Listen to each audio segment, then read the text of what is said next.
Breaking news చూస్తున్నారు. తమిళనాడు ఎన్నికల ఫలితాలపై ఉత్కంఠ నెలకొంది. ఇన్ఫాక్ట్ సర్వేలు చెబుతున్న ఫలితాలు, సర్వేల నుంచి వస్తున్న ఆ ఫలితాలు ఉత్కంఠను పెంచుతూ ఉన్నాయి. తాజాగా షాకింగ్ ఫలితాలు వెల్లడించింది టుడేస్ చాణక్య. డిఎంకే కూటమి మరోసారి అధికారం చేజెక్కించుకోబోతోంది అంటూ కూడా ఇక్కడ అంచనాలని వ్యక్తం చేయడం జరుగుతోంది టుడేస్ చాణక్య. డిఎంకే కూటమి మరోసారి విజయానికి చేరువవుతుందంటూ కూడా అంచనాలున్నాయి. డిఎంకేకు 114 నుంచి 136 స్థానాలు వస్తాయంటూ అంచనా ఉంది. ఇంట్రెస్టింగ్గా విజయ్ టీవీకే పార్టీ 52 నుంచి 74 స్థానాలను కైవసం చేసుకోవచ్చు అని చెప్పి అంచనాలు ఉన్నాయంటే అర్థం చేసుకోవచ్చు. టుడేస్ చాణక్య కూడా అదే చెప్తూ ఉంది. ఇక ఏఐఏడిఎంకే బీజేపీ కూటమి కేవలం 34 నుంచి 56 స్థానాలకు కైవసం చేసుకునే అవకాశం ఉంది. అక్కడికే పరిమితమయ్యే అవకాశం ఉందని చెప్పి ఇటు టుడేస్ చాణక్య అంచనా వేయడం జరుగుతుంది. 3వ స్థానానికి పరిమితం అవుతుంది బీజేపీ అండ్ అలాగే ఏఐఏడిఎంకే అంటే ఎన్డీఏ. ఈ కూటమి 3వ స్థానానికి పరిమితమయ్యే అవకాశం ఉందని చెప్పి టుడేస్ చాణక్య అంచనా వేయడం జరుగుతోంది. తమిళనాట విజయ్ పార్టీ సింగిల్ లార్జెస్ట్ పార్టీగా అవతరిస్తుందంటూ యాక్సిస్ మై ఇండియా చెప్పుకొచ్చింది. ఏకంగా మీరు గమనిస్తే కనుక యాక్సిస్ మై ఇండియా తమిళనాడు విషయానికి వచ్చినప్పుడు డిఎంకేకి కాకుండా టీవీకేకు 98 నుంచి 120 స్థానాలు దక్కుతాయంటూ చెప్పుకొచ్చింది. ఇన్ఫ్యాక్ట్ యాక్సిస్ మై ఇండియా మినహా ఇంకెవ్వరూ కూడా అంతటి ధైర్యం చేయలేదని చెప్పుకోవాలి. అక్కడ అఫ్కోర్స్ కామాఖ్య అనలిటిక్స్ అని చెప్పి ఇంకేవో అక్కడ ఇచ్చి ఉన్నాయి. 67 నుంచి 71 స్థానాలు వచ్చే అవకాశం ఉందని చెప్పి, ఆ తర్వాత పీపుల్స్ ఇన్సైట్ అనేది కూడా 30 నుంచి 40 స్థానాలు టీవీకే దక్కించుకునే అవకాశం ఉందని చెప్పి చెప్పుకొచ్చింది. ఇలా చూసుకుంటే బట్ పోల్ ఆఫ్ ద పోల్స్కి వచ్చినప్పుడు దాదాపుగా ఆన్ అండ్ యావరేజ్గా టీవీకే 30 నుంచి 40 స్థానాలను కైవసం చేసుకునే అవకాశం ఉందని చెప్తూ ఉన్నప్పటికీ టుడేస్ చాణక్య మాత్రం ఏకంగా టీవీకి 63 ప్లస్ ఆర్ మైనస్ 63 స్థానాలు దక్కించుకునే అవకాశం ఉందని చెప్పి చెబుతుందంటే అర్థం చేసుకోవచ్చు. ఒకసారి ఆ టెక్స్ట్ కూడా మీరు చూడడం జరుగుతుంది, బ్రేకింగ్ కూడా మీరు చూడడం జరుగుతుంది. ఎగ్జిట్ పోల్ ఫలితాలను ఆర్టీవీ స్క్రీన్ మీద మీరు చూస్తున్నారు. డిఎంకి 114 నుంచి 136 స్థానాలను కైవసం చేసుకునే అవకాశం ఉందని ఇక్కడ టుడేస్ చాణక్య చెబుతూ ఉంది. ఏఐఏడిఎంకి 34 నుంచి 56, కానీ టీవీకి ఆన్ అండ్ యావరేజ్గా 74 స్థానాలు అత్యధికంగా, 52 స్థానాలు అత్యల్పంగా. అంటే దాదాపుగా ఇక్కడ 11 స్థానాలని ప్లస్ చేద్దాం, ఎందుకంటే +-11 అంటున్న సందర్భంలో అంటే దాదాపుగా 63 స్థానాలను కైవసం చేసుకునే అవకాశం ఉందనుకోవచ్చు. ఒకసారి ఆ చాణక్యత చూడండి. బహుశా విజయ్ పార్చకలు కనుక అక్కడ పారాయి అనుకుందాం, అప్పుడు విజయ్ కనుక సింగిల్ లార్జెస్ట్ పార్టీకి అవతరించిన, లేకపోతే యాక్సిస్ మై ఇండియా చెప్పినట్టుగా పూర్తిగా అక్కడ ఆధిక్యాన్ని ప్రదర్శించి 98 నుంచి 120 స్థానాలు దక్కించుకున్నా, ఇక తిరుగులేదు అక్కడ. అండ్ ఇప్పుడు ఆ స్పేస్ని వీటి గురించి మాట్లాడుకునే ప్రయత్నం చేద్దాం ఇన్ డీటెయిల్గా. ఎందుకు టీవీకి అంత రైజ్ అయ్యింది మాట్లాడుకునే ప్రయత్నం చేద్దాం. అండ్ తమిళ్ పాలిటిక్స్ని చాలా కీన్గా అబ్జర్వ్ చేస్తూ సీనియర్ జర్నలిస్ట్గా అండ్ ఆర్టీవీ ఏపీ ఇన్పుట్ ఎడిటర్గా తమిళ్ పాలిటిక్స్ మీద కూడా కీన్ అబ్జర్వేషన్ ఉంచుతూ తన కీ పాయింట్స్ ఎప్పటికప్పుడు వివరించే ప్రయత్నం చేస్తూ ఉన్నారు. నేషనల్ పాలిటిక్స్కి సంబంధించి మా ఏపీ ఇన్పుట్ ఎడిటర్ కృష్ణమోహన్, ఒకసారి కృష్ణమోహన్ దగ్గరికి వెళ్ళే ప్రయత్నం చేస్తున్నాను. కృష్ణమోహన్, ఇన్ఫ్యాక్ట్ మీ పక్కన ఉన్న ప్రాంతం Chennai and Tamil Nadu, interesting politics అక్కడ మాట్లాడుకుంటే. అండ్ ఇప్పుడు టీవీకి ఒక్కసారిగా సింగిల్ లార్జెస్ట్ పార్టీగా అవతరించే అవకాశం ఉందని చెప్పి టుడేస్ చాణక్య చెబుతూ ఉంది. యాక్సిస్ మై ఇండియా లేదు కంప్లీట్ విజయ్ డామినెన్స్ అని చెప్తుంది. Is it so? నిజంగా గ్రౌండ్ లెవెల్ అంత రియాలిటీ కనిపిస్తుందా? నిజంగానే నిన్నటి నుంచి కొంత తమిళనాడు పాలిటిక్స్ మీద కొత్త సర్వేలు వస్తున్న నేపథ్యం. బేసిక్ గా ఇది యాక్సిస్ మై ఇండియా ఇచ్చిన సర్వే ఒక్కసారిగా తమిళనాడులో కూడా షాక్ కుదిరినాయి. ప్రధానంగా అయితే బెట్టింగ్ విషయాల్లో ఎవరైతే ఉంటారో వీళ్ళందరూ కూడా నిజంగానే క్లీన్ స్వీప్ టీవీకి వచ్చే అవకాశం ఉందా అని. అట్ ద సేమ్ టైం ఈ రోజు కూడా టుడేస్ చాణక్య కూడా ఇదే వ్యవహారం మీద దాదాపుగా 114 నుంచి 136 స్థానాల వరకు రావచ్చు అని ఇచ్చిన ఇది చాలా ఇంట్రెస్టింగ్ థింగ్ చర్చన.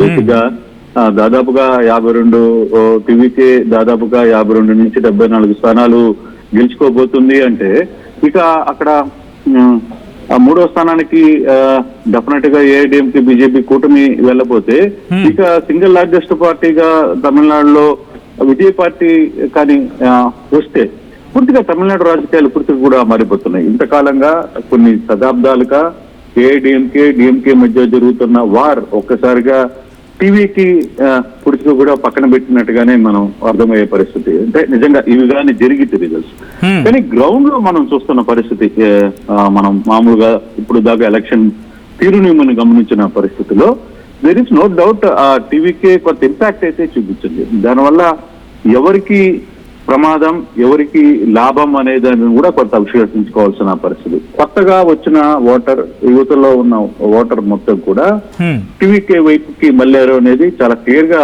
అర్థమైపోతుంది. దాంట్లో నో డౌట్. అయితే అది ఎంత శాతం అంటే ఇప్పుడు ఫర్ సపోజ్ టీవీకే పార్టీ 50 నుంచి 74 స్థానాలు దాకా వాళ్ళు కానీ రాగలిగితే అంటే వాళ్ళ పర్సంటేజ్ ఓటు దాదాపుగా 28-30% ఓటు చీల్చగలిగినట్టు లెక్క. లేదు మై ఇండియా చెప్పినట్టుగా కానీ వాళ్ళు మై యాక్సెస్ చెప్పినట్టుగా కానీ కొంత వాళ్ళు చెప్పింది అయితే దాదాపుగా 100 సీట్లు దాటుతాయని కూడా చాలా క్లియర్ గా చెప్తున్నారు. సో అది ఆ యాక్సెస్ అయితే యాక్సెస్ మై ఇండియా మనం ఒక విషయంలో చాలా క్లియర్ గా ఒక విషయం మనం చూడాల్సిన పరిస్థితి ఏంటంటే బేసికల్ గా బెంగాల్కి సంబంధించిన సర్వే వాళ్ళు ఎందుకు ఇవ్వలేకపోతున్నారు అనే అంశం మీద కూడా కొంత చర్చలు జరిగాయి. కాకపోతే మా దగ్గర పూర్తి డేటా రాలేదు, అందువల్ల మేము ఇవ్వలేకపోయాం. బెంగాల్ సెకండ్ ఫేజ్ లో కూడా ఇటువంటి ఇష్యూ వచ్చింది కాబట్టి మేము ఇవ్వలేకపోయామని చెప్తున్న పరిస్థితి మై యాక్సెస్ చెప్పే ప్రయత్నం చేసింది. బట్ ఇప్పుడు టుడే చాణక్య నిన్న ఇచ్చిన దానికి కొంత ఇంచుమించు ఫుల్ గా కాకపోయినా ఆ 50% షేరు దానికి పార్టీ ఇచ్చే పరిస్థితి అయితే కనపడుతుంది. 52 నుంచి 74 స్థానాలు గెలుచుకుంటుందని ఒక సర్వే చెప్తున్నారు. నిజంగా కానీ ఇది కానీ జరిగితే అంటే 50% అంటే 50 సీట్లు కానీ టీవీకే కానీ గెలుచుకోగలిగితే మాత్రం ఖచ్చితంగా తమిళనాడు రాజకీయాల్ని విజయ్ సాధిస్తున్నాడు అని చెప్పడంలో దాంట్లో ఎటువంటి ఆలోచన లేదు. అంటే తమిళనాడులో హంగ్ వస్తుందా అని ఒక భయం కూడా స్టార్ట్ అయింది. వరుసగా నిన్నటి నుంచి తమిళనాడు నుంచి కూడా కొంతమంది మిత్రులు మనతో మాట్లాడుతున్నప్పుడు కూడా నిన్న మనం చేసిన సర్వే దాని మీద కూడా కొంత సీరియస్ గా వాళ్ళు రాత్రి నుంచి కూడా మాట్లాడుతున్నారు. ఈ రోజు ఉదయం కూడా ఇప్పుడు టుడే చాణక్య ఇచ్చిన దీని మీద కూడా కొంత కాల్స్ వస్తున్నాయి. ఏం జరగబోతుంది, నిజంగానే హంగ్ వచ్చే పరిస్థితి అని. అయితే మెజార్టీ ఏ పార్టీకి దగ్గరగా వచ్చినా విజయ్ సపోర్ట్ కంపల్సరీ కాబోతుంది. అంటే ఇన్ కేస్ మనం ఇప్పుడు మనకు వస్తున్న ఎగ్జిట్ పోల్స్ కు సంబంధించిన రిజల్ట్స్ ని బట్టి అంటే ఇప్పుడు నిజంగానే 52-53 సీట్లు రావడము లేదు నిజంగా ఒక 70 సీట్ల వరకు వాళ్ళు చేర్చుకోగలిగితే డెఫినెట్ గా విజయ్ అనే టీవీకే విజయ్ డెఫినెట్ గా తమిళనాడు రాజకీయాల్లో సూపర్ హీరో కాబోతున్నాడు. సినిమాలో ఏ విధంగా అలాగే ద్రవిడ రాజకీయాలని కూడా శతాబ్దాలుగా ద్రవిడ రాజకీయాలను కూడా మనం కానీ చూసుకుంటే కొద్దిగా సినిమా షేర్ ని వాళ్ళు గట్టిగా లైక్ చేస్తారు. ఎన్టీఆర్ కావచ్చు, జయలలిత కావచ్చు, ఇవన్నీ కూడా కొంత ద్రవిడ పార్టీల అప్పుడున్న ఆధిపత్యాన్ని కరుణానిధి లాంటి వ్యక్తులు సీనియర్ డిఎంకే పార్టీలో ఉన్న కొంత ఆధిపత్యాన్ని తెర మీదకి బయటికి లాగడానికే ఎంజీఆర్ వీళ్ళందరూ కూడా రాజకీయాలు వచ్చారు. తర్వాత జయలలిత ఏంటో తన సత్తా ఏంటో చూపించిన పరిస్థితి. సో అలాగే ఒకవేళ నిజంగానే తమిళ పార్టీలు తమిళ ఓటర్లందరూ సినిమా వాళ్ళకి అట్రాక్ట్ అయ్యారా? ఎందుకంటే 2 సార్లు చాలా వాళ్ళిద్దరికి ఏఐడిఎంకేకి డిఎంకేకి ఇద్దరికి కూడా చాలా సార్లు మనం అవకాశం ఇచ్చాం కదా. ఈ విజయ్కి ఎందుకు ఇవ్వకూడదు? విజయ్ ఇండివిజువల్ గా పోటీ చేస్తున్నాడు, మిగతా వాళ్ళందరూ కూటమితో పోటీ చేస్తున్నారు. తర్వాత డిఎంకే కూటమితో ఉంది, వాళ్ళు 14 పార్టీలతో ఉన్నారు. తర్వాత ఏఐడిఎంకే బీజేపీతో కలిసి దాదాపుగా వాళ్ళు ఒక 10 మంది కూటమితో ఎన్నికల్లో దిగారు. ఒక్క విజయ్ మాత్రమే తమిళనాట సింగిల్ గా అన్ని స్థానాల్లో పోటీ చేసిన పరిస్థితి. సో నిజంగానే తమిళ ప్రజలు అటువంటి ఒక్క విజయ్ని ఒక్కడనే ఏకం చేశారు, అతన్ని మానసికంగా ఇబ్బంది పెట్టారు, అతని మీద రైట్స్ చేశారు, అతని మీద చాలా రకాలుగా ఇబ్బందులు గురి చేశారు. కొంత ఇంపాక్ట్ కూడా జరిగింది. గతంలో అతని సినిమాలు రిలీజ్ కాకుండా అడ్డుకున్నారు, నిన్న మొన్నటి కూడా అతని సినిమా రిలీజ్ కాకుండా అడ్డుకున్నారు. ఇటువంటి అంశాల మీద కానీ ఒకవేళ కానీ దృష్టి కానీ పెడితే నిజంగానే ఆ విధంగానే సైలెంట్ ఓటింగ్ జరిగింది. అంటే ఇంకోటి ఆసక్తికరమైన అంశం ఏంటంటే ఈ వ్యవహారంలో వరుసగా 2-3 రోజుల నుంచి మనం ఎంక్వైరీ చేస్తున్న దాంట్లో విజయ్ పార్టీ ఎక్కడ టికెట్ అంటే ఓటుకి డబ్బులు పంచలేదు. సత్యం చాలా ఇంట్రెస్టింగ్ థింగ్. నిజంగా విజయ్ చాలా అద్భుతంగా ఈ వ్యవహారంలో మాత్రం సక్సెస్ అయ్యాడు. కాకపోతే మిగతా ఖర్చులు ఉంటాయి, భోజనాలనో లేకపోతే మెయింటెనెన్స్ అనో అంతవరకు మాత్రం డబ్బులు ఖర్చు పెట్టారు. నోటుకి ఓటు ఇచ్చే పరిస్థితి మాత్రం విజయ్ చేయలేదనేది చాలా మంది. ఓటుకి నోటుకి ఇచ్చే పరిస్థితి మాత్రం ఎవరు చేయలేదు, విజయ్ చేయలేదు అనేది చాలా మిగతా అన్ని పార్టీలు పనిచేయ కానీ విజయ్ చేయలేదని కూడా చెప్తున్నారు. అది కొంచెం ఇంట్రెస్టింగ్ ఇష్యూ కూడా తమిళనాడులో కొంత ఇష్యూ అంటే ఇక్కడ ఒక చిన్న పాయింట్ యాడ్ చేసే ప్రయత్నం చేస్తున్నాను. అంటే ఇక్కడ ఏఐడిఎంకే నుంచి ఒక స్ట్రాంగ్ లీడర్ లేకపోవడం, మరి ముఖ్యంగా జయలలిత మరణం తర్వాత సంవాట్ ఎక్కడో శశికళ ఆ స్పేస్ని ఎక్కడో కవర్ చేస్తారనుకున్న సందర్భంలో బీజేపీ శశికళను పక్కన పెట్టించడం, పన్నీరు సెల్వాన్ని తెరమ తీసుకురావడం, ఆ తర్వాత పళనిస్వామిని తెరమ తీసుకురావడం, ఇవన్నీ కూడా అక్కడ స్టాలిన్కి ఆల్టర్నేటివ్ లేకుండా చేసి పడేసాయా? డెఫినెట్ గా అనుకోవచ్చు. బేసిక్ గా డిఎంకే పార్టీలో ఒక స్ట్రాంగ్ క్యాడర్ ఉంది బేసిక్ గా. తర్వాత ఏఐడిఎంకేలో కూడా గతంలో జయలలిత బతుకున్నంత వరకు కూడా సూపర్ క్యాడర్ ఉంది. వాళ్ళకి నువ్వా నేనా అన్నట్టుగా డిఎంకే క్యాడర్ ఏ విధంగా ఫైట్ చేస్తుందో ఏఐడిఎంకేగా జయలలిత బతుకున్నంత వరకు కూడా ఆ క్యాడర్ అదే విధంగా ఫైట్ చేసే పరిస్థితి ఉండేది. కానీ ఇక్కడ జయలలిత మరణాంతరం జరిగిన పరిణామాలు, పార్టీలో పళనిస్వామి బయటకు వెళ్ళిపోవడం, తర్వాత ఇంకొకరు వేరే పార్టీ పెట్టుకోవడం, తర్వాత శశికళ వెళ్ళిపోవడం, దినకరన్ వెళ్ళిపోవడం, వీళ్ళందరూ కొంత గందరగోళం చేశారు ఆ పార్టీని. ఆ పార్టీ మీద ఉన్న అభిమానాన్ని, జయలలిత మీద ఉన్న అభిమానాన్ని పూర్తిగా కూడా వాళ్ళు పటాపంచలు చేసేశారు. ఆ పార్టీని నామరూపాలు లేకుండా చేయడానికి ఆ పార్టీ నేతలే కారణమయ్యారు. ఇక డిఎంకేకి కరుణానిధి తర్వాత ఒక స్ట్రాంగ్ లీడర్ గా స్టాలిన్ మెడిసిగలిగాడు. స్టాలిన్ తన శక్తిని ఉపయోగించుకెళ్ళాడు. తన కుమారుడు కూడా ఆ విధంగా సక్సెస్ అయిన పరిస్థితి. మిగతా అన్నదమ్ముల పిల్లలు వీళ్ళందరూ కూడా కలిసి, కనుమొలి వీళ్ళందరూ కూడా కలిసి స్టాలిన్ కి తోడుగా ఉన్నారు. స్టాలిన్ మా సూపర్ హీరో అని చెప్పుకునే ప్రయత్నం అక్కడ చేయగలిగారు. అక్కడ ఆ డిఎంకేలో సక్సెస్ ఉంది. అంటే ఓటింగ్, ఆ తన ఓటుని నేరుగా వచ్చి ఓటు బాక్స్ లో ఓటుని వేయగలిగిన, ఎలక్షన్ మిషన్ లో ఓటు నొక్కుకోగలిగిన పరిస్థితిని తమ క్యాడర్ ని ఏర్పాటు చేసుకున్నారు. ఏఐడిఎంకేలో అది కొంత తెల్లవాళ్ళగా చీలిపోయింది. ఇంకా మూడవది టీవీకే ఓకే, విజిల్ మీద ఓటు వేయాలి అనుకున్న యూత్ కావచ్చు, మహిళలు కావచ్చు, వీళ్ళందరూ పెద్ద ఎత్తున అక్కడికి పోయినప్పటికీ కాకపోతే ఒక చిన్న ఇష్యూ జరిగింది. అక్కడ ఏంటంటే గ్రౌండ్ రియాలిటీలో ఏదైతే క్యాడర్ ని కలుపుకొని క్యాడర్ చేత ఓటు వేయించుకునే కొన్ని ప్రాక్టీసెస్ ఉంటాయి. డెఫినెట్ గా ఒక రాజకీయ పార్టీకి గ్రామాలలో కావచ్చు, లేకపోతే ఇతర ప్రాంతాలలో తమ ఓటు వేయాలని అనుకున్న ఆ ఓటర్ ని తీసుకుని పోలింగ్ కేంద్రానికి తీసుకుని వెళ్ళేవాడు కావాలి. అది అక్కడ టీవీలో అది కొంత ఫెయిల్యూర్ కనపడింది. బేసిక్ గా వాళ్ళకి ఇంకా ఎక్స్పీరియన్స్ లేదు. బహుశా వాళ్ళు ఈ మధ్యనే వచ్చారు కాబట్టి కొంత స్ట్రైక్ లో అది కొంత ల్యాప్సెస్ కనపడిన పరిస్థితి. అయితే ఇప్పుడు ఆసక్తికరమైన అంశం ఏంటంటే వరుసగా 2 రోజుల నుంచి వస్తున్న అంశం దీంతో ఏఐడిఎంకే సంప్రదింపులు చేస్తుంది విజయ్ తో అని కూడా చర్చలు. ఇంట్రెస్టింగ్ అదే జరిగితే కనుక డెఫినెట్ గా దీంట్లో ఇంకో సమస్య ఉంది సార్ చిన్న. డెఫినెట్ గా ఎందుకంటే విజయ్ పోరాటం బీజేపీతో చేస్తున్నాడు, బీజేపీ డిఎంకేతో పోరాటం చేస్తున్నాడు. విజయ్ మీద ఈడీ రైట్లు జయించింది బీజేపీ, అందుకే బీజేపీ అంటే విజయ్ కి పడదు. కానీ ఇక్కడ ఏఐడిఎంకే బీజేపీ కలిసి ఈసారి ఎన్నికల్లో దిగాయి. సో అటువంటి పరిస్థితుల్లో బీజేపీ కూటమితో ఉన్న ఏఐడిఎంకేని విజయ్ మద్దతిస్తాడా లేదా అనేది కూడా చూడాలి. ఇక్కడ చిన్న పాయింట్ యాడ్ చేద్దాం అనుకుంటున్నాను Krishnamohan, sorry for the interruption. ఎందుకంటే ఇక్కడ డిఎంకే ఎప్పుడు చెప్పుకొచ్చింది ఈ క్యాంపెయిన్ లో బీజేపీతో అలయన్స్ లోకి వెళ్ళిపోయింది ఏఐడిఎంకే కాబట్టి పూర్తిగా మీరు ఏఐడిఎంకేకి పట్టం కడితే అది డిఎంకే ఇన్ఫాక్ట్ భారతీయ జనతా పార్టీని రూలింగ్ చేస్తుంది. అండ్ మీరు అన్నట్టుగా ద్రవిడ సామ్రాజ్యం కావచ్చు, లేకపోతే అటువంటి పరిస్థితులు ఉండవు, తమిళ అస్తిత్వం కోల్పోతుంది, హిందీ మన మీద రుద్దుతారు, మొత్తం వాతావరణం మారిపోతుందని చెప్పి ప్రొజెక్ట్ చేసుకోగలిగింది డిఎంకే. ఒకవేళ టీవీకే కనుక అటు ఏఐడిఎంకేతో జత కడితే ఇది ఫ్యూచర్లో డిఎంకేకి లైన్ క్లియర్ అయిపోయింది అనుకోవాలా?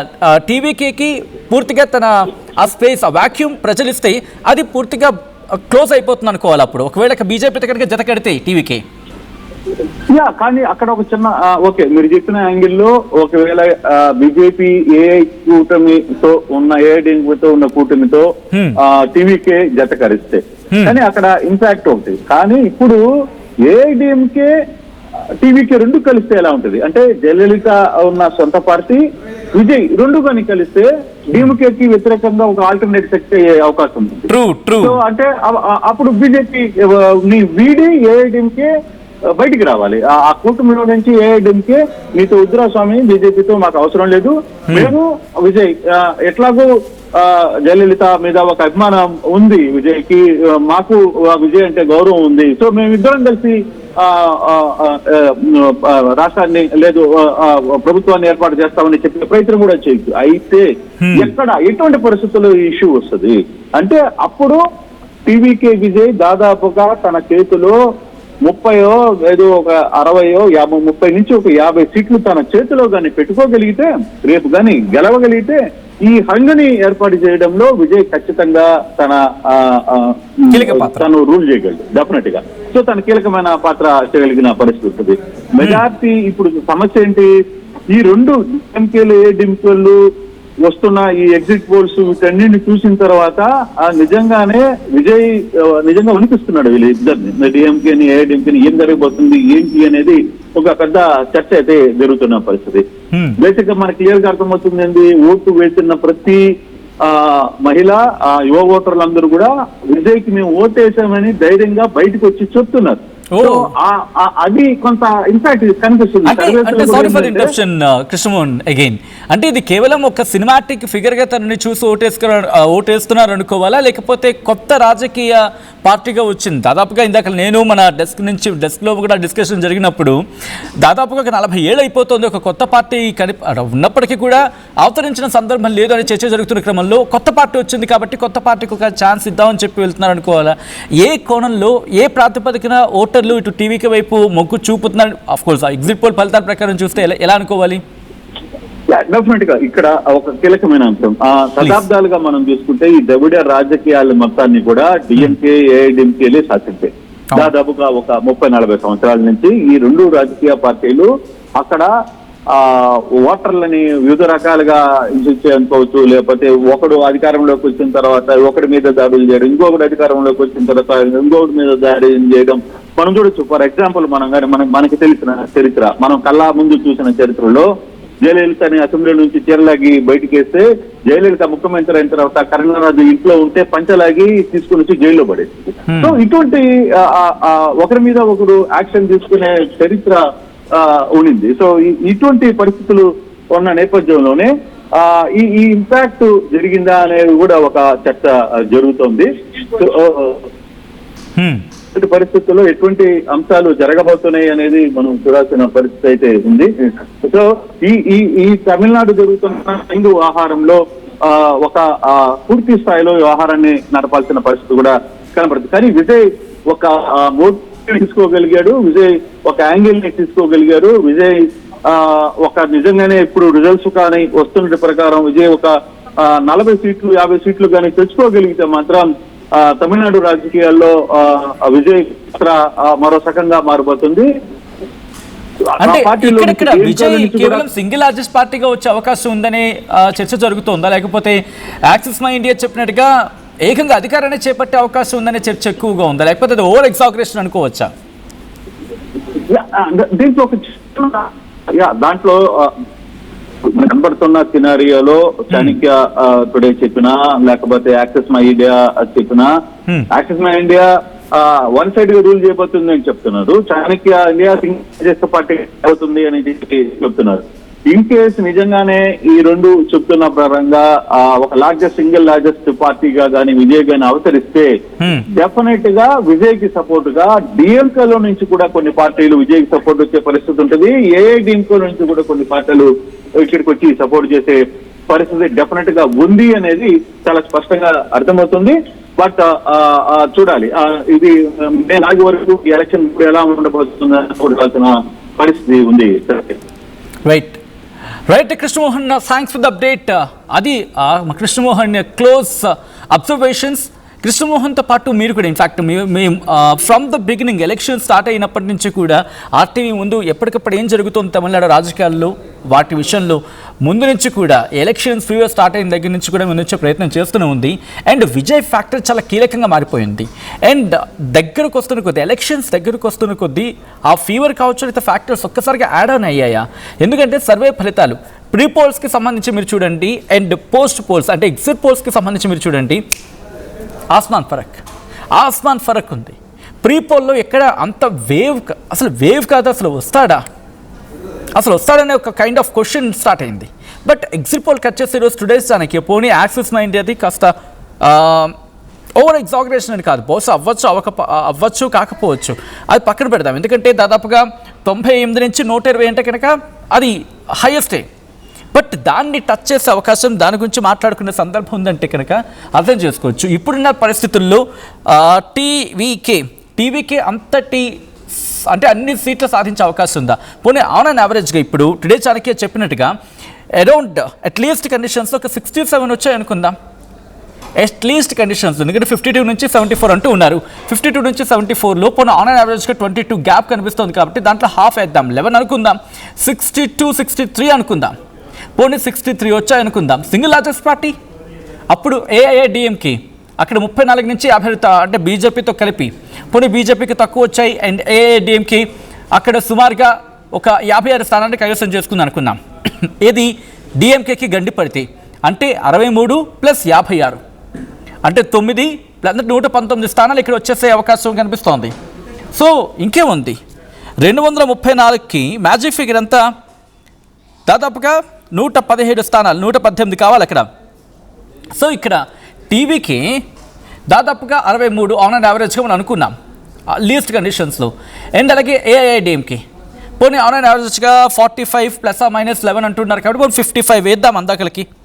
ఇదొక 8, 6, 5, 11, 118 కరెక్ట్గా మ్యాజిక్ ఫిగర్ టచ్ అయిపోతారు. అంటే బీజేపీని ఎక్స్క్లూడ్ చేస్తే అక్కడ అది కూడా, ఎందుకంటే ఏఐడిఎంకేకి 45 నుంచి 45 ప్లస్ ఆర్ మైనస్ 11 అంటున్నారు కాబట్టి లీస్ట్ కండిషన్స్లో 45 అనుకున్న పోనీ 108 స్థానాలు వచ్చేసే అవకాశం ఉంటుంది.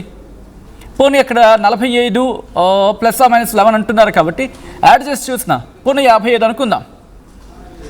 ఎందుకంటే ఇక్కడ 50 ఎస్ ఏఐడిఎంకే 22 నుంచి 32 మాట్లాడుకుంటున్న సందర్భం ఉంది. 34 నుంచి 56, 56 నుంచి 34 అంటే ఇక్కడ 2 ఇక్కడ కూడా 11 యాడ్ చేద్దాం. దాదాపుగా 34 ప్లస్ 11 అంటే 5, 45.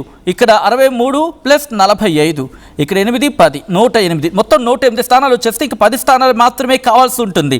ఇక్కడ మన బీజేపీ ఓట్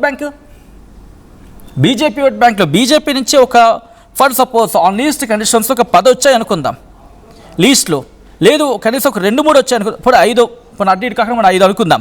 అంటే 108 ప్లస్ 5 అంటే 114 సీట్లు వచ్చేస్తాయి.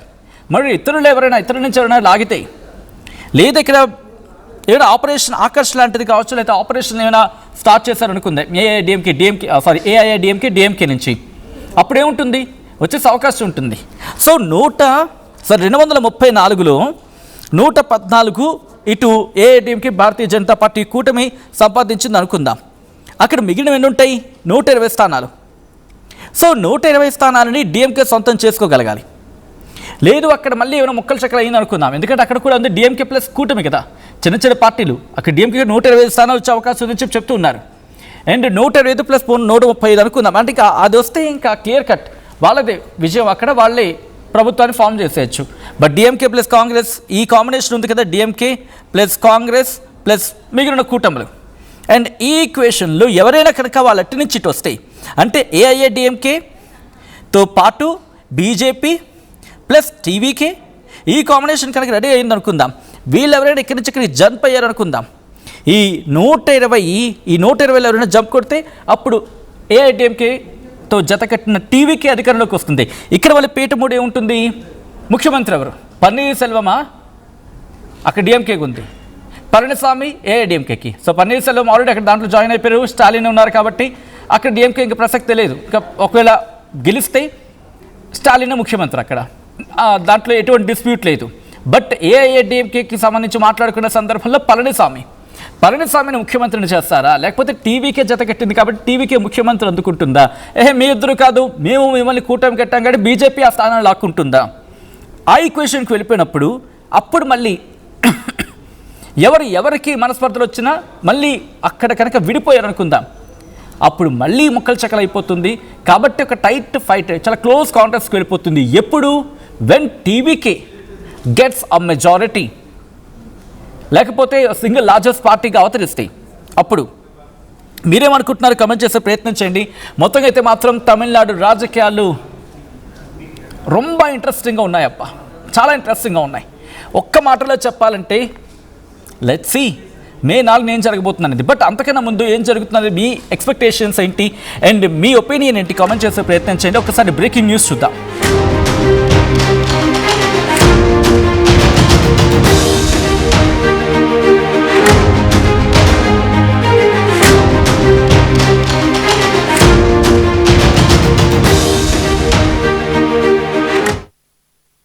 నేడు ఏపీఎస్ఎస్సీ బోర్డు ప్రకటించిన స్టేట్ ఫస్ట్ మార్క్ 600కి 599 ఒక్కటే అయితే ఆ ఒక్కటి శ్రీ చైతన్య స్కూల్ విద్యార్థిదే. 598 ఆ పైన 18 మంది. మ్యాథ్స్ లో 100కి 100 మార్కులు సాధించిన విద్యార్థులు 4470. సైన్స్ లో 100కి 100 మార్కులు సాధించిన విద్యార్థులు 1242. సబ్జెక్టుల్లో 100కి 100 మార్కులు సాధించిన విద్యార్థులు 14703. ఎస్ఎస్సీలో స్టేట్ టాప్ మార్కులు సాధిస్తోన్న శ్రీ చైతన్య స్కూల్ విద్యార్థులే ఐఐటి, జేఈఈ, నీటులను ఆల్ ఇండియా టాప్ ర్యాంకులు సాధిస్తున్నారంటే Sri Chaitanya school techno, C batch, CO, IPL ప్రోగ్రాముల వల్లే. చిన్న చిన్న ఆనందాలు 35 ఏళ్లుగా నా జీవితంలో లేవు. 35 ఏళ్లుగా నేను డైపర్లలో బ్రతికాను. 6 సెంటీమీటర్ల ఫిస్టులా నా మూత్రాశయంలో లీక్ కారణమైంది. ఎవరూ నాకు సహాయం చేయలేకపోయారు. ఏఐఎన్యూలో వైద్యులను కలిసే వరకు. అక్కడ వారు రోబోటిక్ శస్త్రచికిత్సతో నాకు పరిష్కారం ఇచ్చారు. వారు నా ఆత్మవిశ్వాసాన్ని కూడా తిరిగిచ్చారు. Precision Care makes it possible. The Center for Robotic Surgery at AINU. Ultra Paints తో చేరి రంగుల వెలుగులు నింపేద్దాం. ఇప్పుడు మీ ఇంటికి కొత్త రంగుల కళ అల్ట్రా పెయింట్స్. స్కూల్ ఎడ్యుకేషన్ అంటే ముమ్మాటికి ఒక్క కేశవరెడ్డి మాత్రమే. కేవలం 1-2 కెరియర్స్ కి మాత్రమే సిద్ధం చేసే ఇతర కార్పొరేట్ స్కూల్స్ కి భిన్నంగా రేపటి ఎలాంటి కెరీర్ కైనా ఒక సాలిడ్ ఫౌండేషన్ ఒక్క కేశవరెడ్డిలోనే సాధ్యం. మరోవైపు spoken English, communicative skills, personality development, co and extra curricular activities తో కంప్లీట్ ఆల్ రౌండ్ డెవలప్మెంట్. అందుకే కేశవరెడ్డి మాత్రమే అవుతుంది the king of right schooling. Enriching the learning experience with the leaders and resources of the world. KL Global Business School.